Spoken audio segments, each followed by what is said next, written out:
여러분 안녕하세요. 6월 22일 여의도 펀드매니저TV 금주 시장 전망 및 투자 전략 시작하도록 하겠습니다. 금주죠. 네, 일요일 아침입니다. 저는 일요일도 새벽 4시에 눈이 뜨이더라고요. 일어나서 주식 보고 어제도 여러 저거 보고 축구도 보고 아주 모처럼 집에서 조용히 비도 오고 그래서 편안하게 즐겼던 날인데 머릿속에는 금요일날 주가 폭락 마지막에 무너지는 거에 대한 그 잔상이 사라지지가 않죠. 거기에 이제 이스라엘하고 레바논하고 계속 티격태격하는 모습, 이게 이제 굉장히 노이즈가 사라지지 않고 주말에 혼돈을 몰고 가는데 이게 과연 시장에 어떤 역할을 할 것인지 다음 주 무척 좀 걱정은 됩니다. 단기적으로 전쟁 노이즈 극복이 좀 제일 중요한데 아직 극복이 되지 않고 있다. 하지만 평화로 가는 과정은 변함이 없을 것 같아요. 이미 트럼프는 마음을 이미 정한 상태이고 그의 마음과 전략은 이미 중간선거로 가 있기 때문에 단기 노이즈만 있을 뿐이지 특별히 걱정할 건 없다. 차라리 걱정해야 될 것은 쏠림이다. 정말 버블이 터지는 거냐? 주가 조정이 오는 거냐? 아니면 여기서 좀 쉬었다가 다시 가는 거냐? 이 싸움이 더 훨씬 더 우리의 관심사에 중요한 부분이다. 이렇게 생각이 듭니다. 실적 시즌으로 가기에는 이제 2주 한 10일 정도가 남았는데요. 이게 이제 가장 고통스러운 거죠. 차라리 7월 초, 한 2주 남은 거네. 7월 7일이니까. 이렇게 실적 시즌으로 아예 가버리면 모든 관심과 이 쏠림이 실적으로 맞춰져 있는데 아주 어중간한 상황이다. 특히 이제 6월 말에는, 죄송합니다. 6월 말에는 이제 윈도우 드레싱이라고 그래서 모든 그 펀드들이 반기 실적을 이제 결산을 해야 되는데 6월 말. 이때 이제 먹었던 것들을 많이 팔고 이런 것들이 많이 나올 가능성이 높아 보인다. 따라서 수급적인 측면에서도 상당히 시장에 불리한 상황, 단기 조정이 좀 필요한 상황, 이렇게 좀 보수적 스탠스를 유지해 가는 게 혹시 어떨까? 그렇다고 뭐 다 삼성전자 하이닉스를 팔아라, 드러내라 이런 건 아니지만 스탠스를 보수적 스탠스에 넣고 매수로 확 달려들지는 말자. 이제 매수는 금지다. 추가로 여기서 무얼 매수하는 것은 다 금지예요, 저는.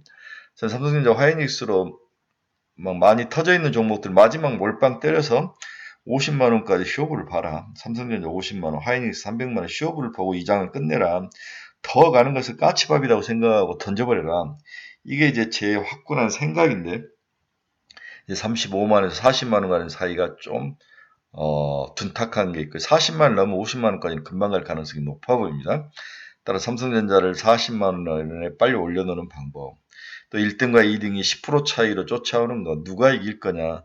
지난 5월 달에도 하이닉스가 93%까지 올라가는 게 조정이 나타나더라는 거죠. 네, 이번에도 그런 모습이 나타날 가능성 여러 가지 생각이 교차하는데 일단 이번 주와 6월 말까지는 보수적 스탠스, 뭔가를 사기보다는 그냥 지켜보고 좁히고 정말 쏠림에 자기 몸을 싣고 갈 수밖에 없는 상황.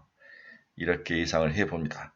이제 미국 쪽은 트럼프가 본격적으로 경제 살리기 여러 가지 것들을 때리는데 중국, 한국, 일본, 대만을 때릴 확률이 굉장히 높아 보이죠.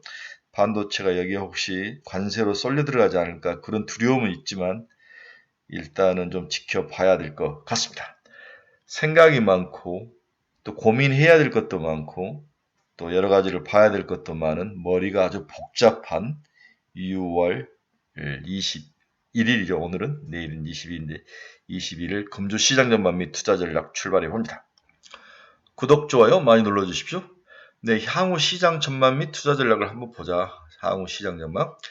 먼저 향후 시장 전망 및 투자 전략을 한번 보면은 상반기 글로벌 시장은 이란 전쟁의 발발로 인한 지정학적 리스크가 불거졌으나 5월 미중 정상회담에서의 원만한 미니 델탕트와 6월 이란 종전 합의로 불확실성이 완화되는 흐름으로 마무리되고 있다. 올해 주식시장에서는 AI 투자 경쟁과 이에 따른 병목, 바틀렉 아주 중요한 단어죠. 밸류체인의 폭발적인 주가 상승이 이어지고 있는데 하반기에도 긍정적인 포인트가 이어질 수 있는지에 대한 분석이 필요하다. 하반기 미국 주식시장은 이익 성장을 중심으로 긍정적 흐름을 지속할 것으로 예상되고 있다. 마지막 2분기, 3분기 이익이 좋을 것 같은 여기에 대한 긍정적인 스탠스는 있는 거죠. 현재 증시는 AI 쏠림을 단순 과열로 보기에는 구조적 변화를 과소평가하고 있다는 생각이 든다. 현재의 쏠림은 실적이 뒷받침되고 글로벌 시장에 재편되는 과정, 세상의 변화가 일어나는 거죠. 시장의 변화가 아니라 세상의 변화, 사고의 변화, 사람의 일하는 방식의 변화, 에너지를 쓰는 방식의 변화, 모든 방식의 변화가 일어나는 아주 우리 글로벌 역사를 한 2000년, 3000년으로 본다면 가장 획기적인 그런 매듭 중에 하나이다. 이렇게 보는 거죠. 네. 올해 S&P 500 이익 증가율 50%를 IT가 차지하고 있고 그 중에서도 메모리 반도체와 저장 장치가 50% 이상을 견인하는 것으로 보이는데 이러한 쏠림은 쉽게 사그라들지 않을 것이다. 따라서 AI 리더십이 하반기에도 계속될 수밖에 없는 상황. 올해 하반기는 오히려 AI에 집중이 될 확률이 높아 보인다. 쏠림이 나타날 것이 높아 보이는 거죠. 오픈AI와 엔트로픽이라는 거대 AI 모델 개발 기업들이 성장을 하고 강한 AI 인프라의 소요를 바탕으로 IT는 물론 산업재 소재까지 구조적인 이익 성장 저변이 확대 강화되고 있다.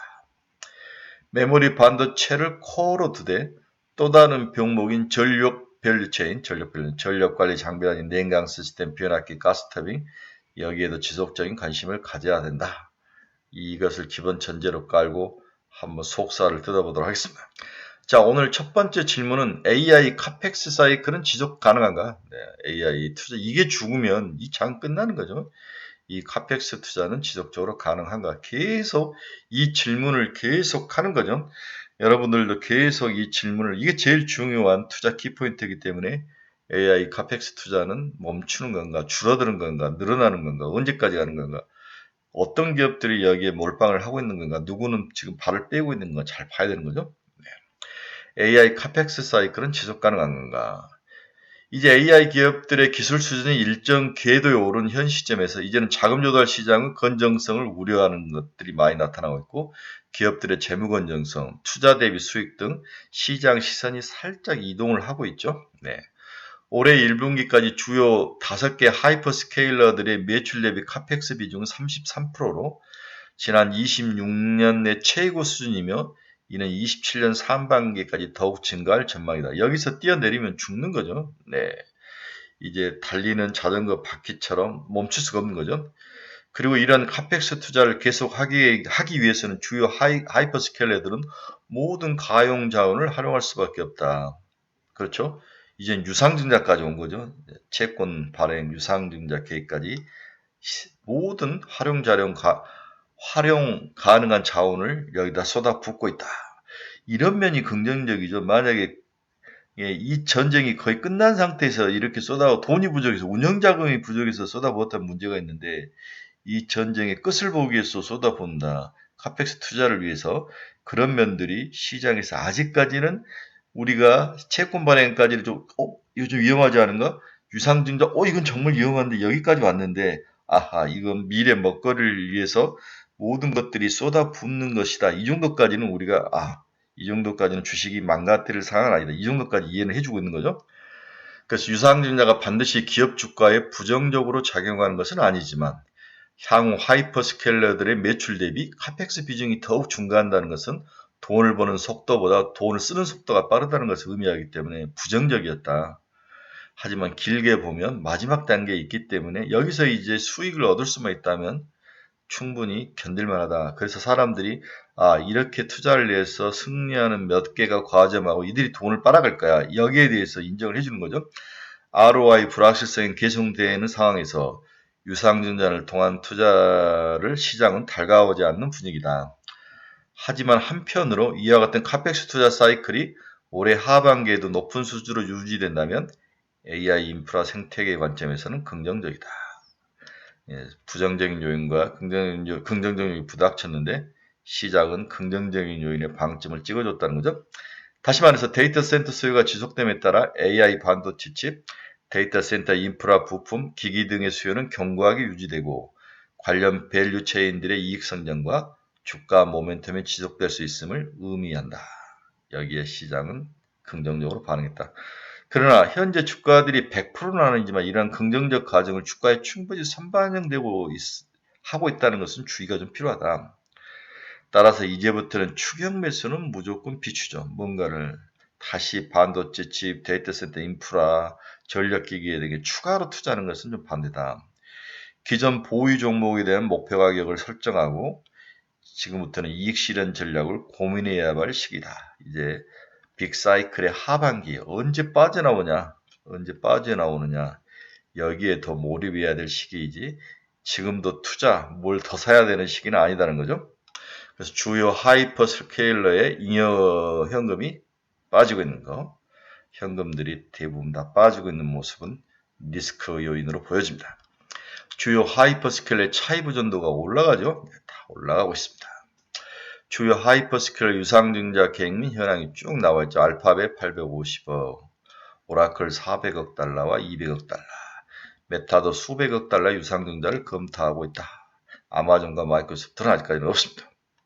이제 두 번째 질문은 대형 IPO가 이렇게 지속되는데 주식시장이 과연 수급적인 측면에서 버틸 수 있나? 이 부분에 대한 대답도 반드시 필요하죠. 네. 이제는 서서히 우려할 시기에는 접근 중이다. 그러나 2분기 정도는 숨 쉴 시간적 여유는 존재한다. 2분기 정도. 이제 IPO들이 올 연말까지 쭉 나타나면은 2분기 정도면, 지금부터 2분기면은 3분기, 4분기. 그래서 4분기까지는 주식시장이 쉽게 수급에 의한 IPO 수급을 빨아들인 거에 때문에 무너질 가능성은 없다. 여기에 대한 어떤 두려움은 좀 내려놓자. 이게 이제 제 생각이죠. 네, 이 부분은 여러분들이 이해를 해주시기 바랍니다. 이제 2001년도에도 엄청난 많은 스펙을 중심으로 해서 미국에서 IPO가 많이 있었죠. 네, 그 이후에 이제 주식이 이제 빠졌는데 지금도 그걸 향해서 쭉 올라가는데 아직도 여유는 좀 있다. 좀 더 엔트로피까지 연말까지 한 다음에 이제 빠지지 않을까 그런 생각을 해야 되는 거죠. 아직까지는 여유는 좀 있다. 그런데 이제 밸류에이션 측면에서는 한번 고민을 해봐야 될 것 같아요. 스페이스X가 140배, 엔비디아가 12.7배밖에 안 되는 거죠. 네, 이런 것들을 보면은 상당히 좀 고평가된 오픈 AI는 40배, 엔트로피는 20배. 엔트로피는 좀 괜찮네요. 네. 스페이스X는 제가 봐서는 더 크게 올라갈 가능성이 있을까 이런 부분은 좀 생각을 해봐야 되는데 다행인 것은 스페이스X가 이제 뭐 러셀 2000 뭐 이런 데 포함되는 것들, 나스닥 뭐 이런 데 포함되는 S&P 500은 6개월이 더 포함되는데 이게 이제 락업이 풀릴 때마다 이제 자동적으로 편입 비중을 늘리게 에스컬레이터 조항을 넣었기 때문에 우리가 생각한 만큼 시장의 유동성의 문제, 이들이 돈을 다 빨아갈 가능성은 좀 낮게 이렇게 설계를 꼼꼼하게 해놓은 것은 다행이다. 그렇죠? 처음에는 한 5%, 그 다음에 이제 유동성이 풀릴 때마다, 락업이 풀릴 때마다 조금씩 이제 여기에 소위 인덱스의 편입을 추가로 이제 늘려가는 그런 모습으로 설계를 해놨기 때문에 나름대로 안전장치를 마련을 해놨다. 이제 세 번째 우리 보면 이런 빅사이클 마지막에 나타나는 이 과도한 쏠림 현상에 우리가 쫓아가야 되느냐, 여기에 대한 투자 전략은 뭐냐, 이것도 굉장히 중요한 질문 중에 하나죠. 세 번째 질문에 답을 해보도록 하겠습니다.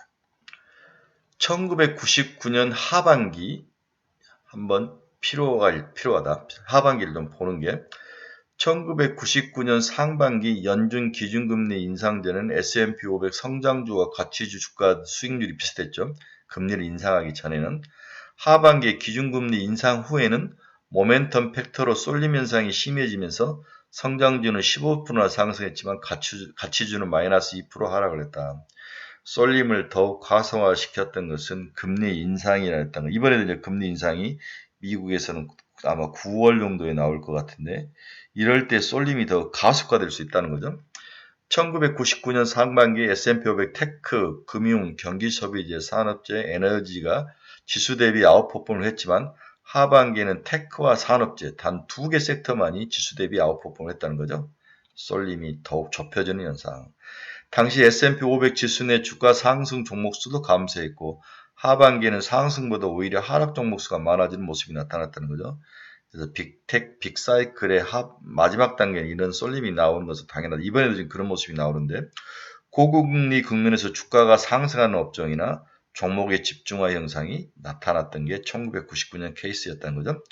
1999년 하반기 기준금리 인상 이후 S&P 500 주도 섹터 내에서도 기업별 주가 차별화 현상은 심하게 나타났다. 네, 이 부분을 두려워하지 말고 인정을 하고 이 쏠림 현상 때 뭐가 갔느냐를 찾아내는 게 중요한 거죠. 그래서 하드웨어, 소프트웨어, 산업재, 금융과 같이 당시 주가 수익률이 상대적으로 높았던 업종 내에서도 영업이익률, 금융권 ROE를 기준으로 상반기 대비 하반기 상승하거나 상수폭이 컸던 기업들이 하반기까지도 높은 주가 수익률을 유지했다. 영업이익률이 제일 중요한 모습이다. 결국 삼성전자, SK하이닉스, 하나에어로스페이스, 효성중공업, 현대로템, 삼성전기 이런 종목들이 하반기에도 영업이익률이 좋을 종목들이기 때문에 쏠림이 결국 이들에게 집중될 이 가능성을 인정하고 좁혀서 이들에게만 집중 투자하는 전략을 써야지 나머지 것들을 건들면 안 된다. 이 이야기를 하는 거죠. 이 삼성전자와 하이닉스가 즉 하이닉스 삼성전자의 93%까지 올라왔을 때 이렇게 약간 주가 조정을 받았는데 다시 지금 그런 모습이 나타나는데 이번 주는 과연 주가 조정이 나타날지 한번 봐야 될 것 같은데 소폭 단기 조정은 있어 보인다. 그렇죠? 예. 전 세계 시장 밸류에이션을 한번 보면 이게 전세가 18.7배 이게 이제 뭡니까? 이게 전 세계는 이게 전 세계이고 여기 이제 선진국이고 신흥국은 오히려 더 낮는 모습이 나타나네요. 아, 죄송합니다. 색깔이 헷갈려서 미국이 20.4배. 그렇죠? 검정계 유럽인데 14.5배. 일본이 16.5배. 중국은 10.9배. 한국은 7.6배밖에 안 되는 거죠. 네, 한국은 7.6배. 좀 더 좁혀보면 지금까지 8.5배로 아직 10배도 안 되는 거죠. 네. 그런데 PBR은 2.57배. 지난번에 2.2배에서 좀 올라오는 모습. 그러나 아직도 퍼는 낮은 모습이다. 밸류에이션 측면에서는 걱정 안 해도 될 것 같다. 자, 네 번째 질문은 그럼 이번에 실적 시즌 전망을 우리가 어떻게 봐야 되느냐? 실적 시즌 전망은 그렇죠? 실적 시즌은 뭐 다 좋다 나무 뭐 그 이야기를 쭉 하고 있는데 실질적으로 우리가 이제 그래프를 보면 화학이 일단 좋습니다. 화학. 건설도 좀 나쁘지는 않고 그 다음에 기계가 좋죠. 네, 기계, 전력기계 아주 뭐 45도로 세우는 거죠. 조선, 방산 이런 종목들 위주로 포트폴리오를 짜야 되는 거죠. 네, 그 다음 페이지에 보면은 미디어 엔터도 좋고 인터넷 좋죠. IT 하드웨어, 반도체 이런 종목들은 좋은 거죠. 반대로 필수 소비재, 보험, 은행, 증권 이런 것들은 생각보다도 좀 안 좋은 모습이 나타나네요. 그래서 다시 정리를 해보면 S&P 500 이익 성장에서 IT 기업들은 27년까지 구조적으로 증가할 것이다. 27년까지 이 파란 게 증가하죠. 28년부터 하락하기 때문에 이게 이제 6개월 선반영된다 치면 27년 상반기? 네, 상반기가 장이 꼭대기일 확률. 저는 개인적으로 2분기나 3분기 올해 차라리 더 이번엔 너무 많이 선반영이 됐기 때문에 올해 3분기 정도나 2분기에 좀 스톱을 해야 되는 게 아닌가 그런 생각을 해보는 이익 측면에서도. 자, 다섯 번째 질문은 전쟁 노이즈를 어떻게 봐야 되느냐. 네, 네타냐후가 계속 전쟁을 할 수밖에 없는 이유는 올 가을에 총선이 있다는 거죠. 네, 네타냐후 총리가 올 가을 치러질 이스라엘 총선을 앞두고 강력한 정치적 생존 위기에 몰렸다. 강경파에 올라타야 되는 거죠. 유대계가 70%인 강경파, 현재 강경파에. 그래서 휴전을 선언한 상태이지만 이스라엘이 계속 레바논을 찝쩍거리고 이란을 신경을 건드린다면 미국이 여기에 대해서 뭔가 제재를 가하지 않을까. 따라서 이런 노이즈는 크지는 않을 것 같다. 오래가지는 않을 것 같다. 언제든 전면전 수준으로 격화될 살얼음판 국면이지만 오래가지는 않을 것 같다. 그래서 너무 이 부분에 대해서는 크게 쫄지는 말자. 이게 이제 제 생각인 거죠. 미국이 마음을 이미 돌렸기 때문이죠. 자, 우리는 이제 첫 번째 타임에서 이제 많은 질문들을 한번 해봤습니다. 그 질문들을 한 줄로 요약하면 여러 노이즈도 있고 긍정적인 요인과 부정적인 요인이 섞여 있지만 시장은 2분기 실적 시즌으로 가기 전에 한 12주 노이즈만 잘 버틴다면 다시 쏠림을 중심으로 해서 반도체 중심으로 다시 상승할 가능성이 높아 보인다. 그래서 2분기 실적 발표 시즌과 3분기 실적 발표 시즌에서 고점을 형성할 가능성. 그래서 2분기에 50% 팔고 3분기에 50% 파는 전략. 이런 전략도 괜찮하고 2분기에 삼성전자 하이닉스로 모든 종목을 팔아서 몰빵을 치고 50% 줄인 다음에 3분기에 다 파는 전략도 나쁠 것 같지 않다. 극단적인 쏠림에 대한 대응 전략도 나쁘진 않을 것 같다. 이런 생각도 해보는 거죠. 자, 금주 투자 전략 한번 봅시다. 하반기 한국 주식시장은 완만한 지수 상승 구간에 위치할 거로 보인다. 최소한 한 번은 10,000포인트를 터치할 거로 보인다. 미국 이란 종종 기대감과 반도체 툭톱의 강력한 실적 성장에 힘입어 지수가 역사적 고점을 경신했으나 추후반 이스라엘 레바논 휴전 합의 파기 위기와 이란 호르무즈 재봉쇄 경고가 터져나오면서 상하방 압력이 팽팽히 맞서고 있다. 주말 사이 현장 충돌로 휴전이 삐걱거리고 있으나 미국 주도의 평화협정 MOU 자체가 틀이 완전히 깨지지 않는다면 증시는 언제든지 하방을 지지받을 수 있다. 문제는 반도체 투톱의 내구성에 있다. 주도권은 여전하나 단기 가파른 상승에 따른 차익 매물 분출 가능성은 높아 보인다. 따라서 추격 매수보다는 변동성을 활용한 눌림목 구간에 오면 그때 사는 게 낫지 않을까. 코스피 9,000선을 뚫는 동안 코스닥 5일에서 1,000선 아래로 밀리는 극심한 차별화가 나타나고 있는데 반도체 이해 업종 및 중소형 투자자들의 체감지수는 낮아진 상태이다. 그러나 이러한 간격을 좁힐 가능성은 당분간 낮아 보인다. 지속적으로 쏠림이 나타날 수밖에 없는 거죠. 기업 실적, 성장성, 시장 수급 선호 등 모든 면에서 코스닥이 당분간 반도체 투톱을 따라잡을 이유가 없기 때문이다. 따라서 이번 글로벌 AI 주도 경쟁에서 실적의 고성장 기회를 얻고 있는 AI 바틀넷 밸류체인인 반도체 소재 전력망과 본격적인 상용화 단계에 진입하고 있는 로보틱스, 자율주행 등을 최우선 섹터로 보는 게 맞지 않을까, 이렇게 예상을 해보는 거죠. 특히 주반 마이크론 테크놀로지 실적 발표가 시장의 분수령이 될 것으로 보이며 개인적으로는 소문에 사서 뉴스에 파는 전략도 강력 추천을 해봅니다. 네, 금주 추천 종목 탑3, 탑10인데 제가 탑 10개를 제가 저희 카페에 올려놨습니다. 네, 저희 카페에 올려서 있으니까 카페에 들어와서 한번 보시기 바랍니다. 올해 주식시장은 시운정이 아니다. 삼성전자와 하이닉스를 가지고 있지 않으면 모든 게 다 플러스에서 마이너스 나는 아주 롤러코스터를 타는 장세이기 때문에 이번 썰림 마지막에도 삼성전자와 하이닉스에 베팅할 수밖에 없다. 이러한 것들을 잘 기억을 해 주시기 바랍니다. 여러분 중에서 투자의 방향성을 잃어보거나 종목 상담이 필요하시거나 관심 종목이 필요하시면 제 카페 주소 치고 카페에서 들어오시기 바랍니다. 제가 여러분들의 좋은 친구가 되도록 하겠습니다. 유료니까 신중히 생각하시기 바랍니다. 들어오시면 아주 좋은 모습들이 있을 것 같습니다. 주위에 좀 많이 추천 좀 해주십시오. 네, 일요일 아침입니다. 여러 생각을 두서없이 남발을 했는데 여러분들이 많이 이해를 해주시고 결론은 쏠림에 몸을 실어라. 쏠림에 몸을 타고 종목을 타고 가서 2분기 실적에 50% 팔고 3분기 때 50% 팔고 이장을 빠져나오자. 이 전략에 여러분이 동의를 해주시든지 생각을 많이 해보시기 바랍니다. 네, 좋은 주말입니다. 힘내시고 즐거운 모습으로 화요일 새벽에 뵙도록 하겠습니다. 여러분 감사합니다. 즐거운 주말 되십시오.